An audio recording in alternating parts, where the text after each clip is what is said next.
good evening, and welcome to another Monday Night Live at Cafe Gratitude.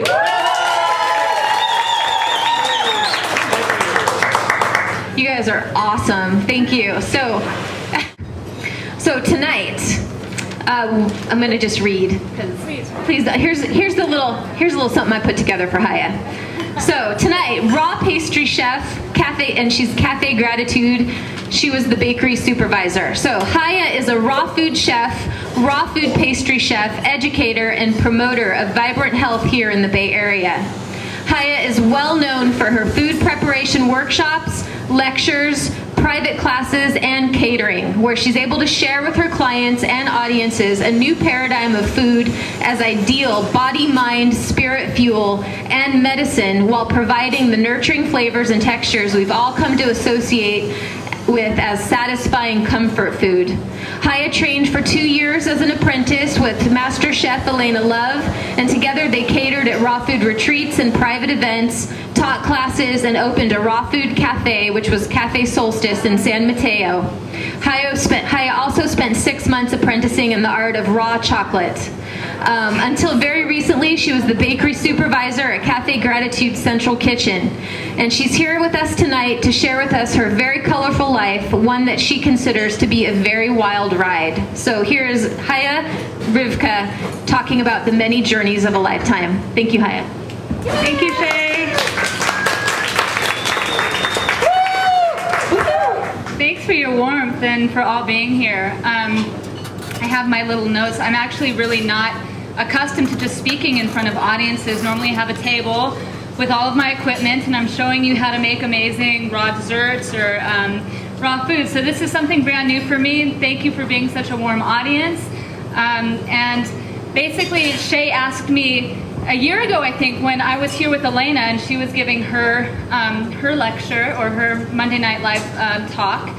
She asked me if I would like to come sometime, and I said, yeah, for sure. And then it came up more recently, like, okay, so let's do this.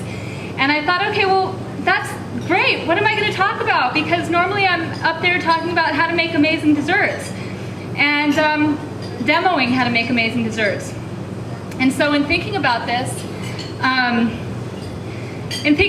I came to realize that everyone who's coming here has a similar focus of wanting to get healthier in their lives, of being on a path of wanting to really wake up to their potential.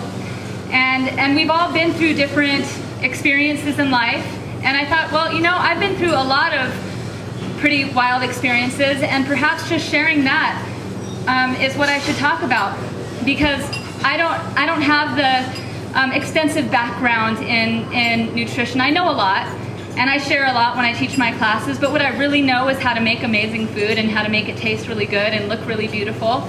And what I know as well is what I've been through and what I continue to go through and the challenges that I'm faced with on a day-to-day basis with my own life circumstances. And I thought, you know, a lot of people have similar lives where it's not just the perfect it's not the perfect environment to go 100% raw and everything is perfect all of a sudden. They go from being one way to being another. You know, most of us have hills and valleys that we go over and go under. And so I wanted to just share with you an intimate look into my own life, and perhaps you'll be inspired, or perhaps you'll just have a night where you get to hear someone else's story. But overall, I just thought I would take this opportunity to share. And I'm going to sit down while I do that. So, hi. So I'm actually going to go back and just start from the very beginning of my own life and where I came from. And where that is Novato, California. I was born to a hippie mommy and a sailor daddy at my grandma's home, surrounded by family, all of my grandparents and my sister. And I have a memory of this, a slight memory still of being born in the home. My life is colored with feelings of warmth, nourishment, and a very secure home home life to a certain degree. So I'm gonna look at my notes too to remind myself of what I want to point out. But yeah, I grew up in Inverness for the first year of my life out here. I have memories of being with my sister, having a turtle come and visit us. Really magical, really colorful. Food was always a part of my life, being on the table while my mom was baking bread, and I remember, still not walking, but being covered in flour or paint, and just seeing all of her artistic and homemaking creative endeavors all around. Always playing music, just really being surrounded by a sense of magic and creativity. When I turned like 1.5, and I do have these young memories. I moved to Los Angeles. I don't have a lot of young memories of my father. He was a wet alcoholic until I was 3 years old, and he became sober on my 3rd birthday, which we have fun remembering. I had fun as a child remembering, because whenever I'd celebrate my birthday, if I was 6 years old, he was just 3 years old. And when I turned 30, he turned 27, right? Yeah. So we moved to Los Angeles. I moved in with my mother and my grandmother and my grandfather down there. And I have a lot of memories of a very cultural life. They would, take us places and have a lot of entertainment at the house. My sister and I would always dress up and dance for the guests that would come.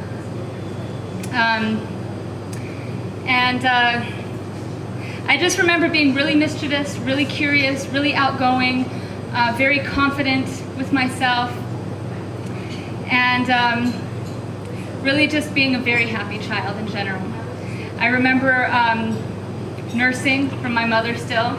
I remember going from nursing to being on a sippy cup, and going from a sippy cup to eating whatever food they would eat by her grinding it in a grinder. I always had a lot of really nurturing, whole, homemade food. Food was always a big part of my life. When I came into like a preschool age,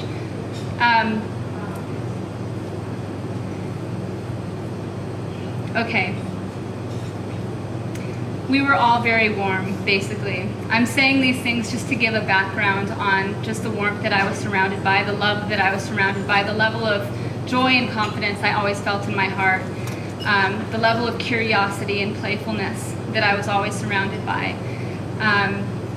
I love to dance, I love to sing, I love to express myself. My mother always massaged us, and I always massaged my mom, and we were always into just like healing and earth and nature. Real beautiful, loving, kind of hippie home. Again, my father, I don't remember so much in those days, but later on, I do have memories of visiting him, and he was always the person that I remember. I don't remember any type of an alcoholic father. I just remember a dad who was a very honorable, loving, generous, giving, sea-loving, ocean-loving, playful, comedic man who I honor and respect with all of my heart and soul. And I remember growing up, just really loving being in a loving place in general. During my preschool years, I would massage the kindergarten teacher at the school, and she would bribe me to sleep with the big kids, so that every day she would ask me to give her a massage so that I would sleep with the big kids. I mean, she would have me sleep with the big kids. Whatever, she gave me an option. Hey, you can sleep with the big kids if you come and rub my shoulders during nap time. And I would go and rub her shoulders every day during nap time. I grew up going on road trips, being very adventurous outdoors with my family.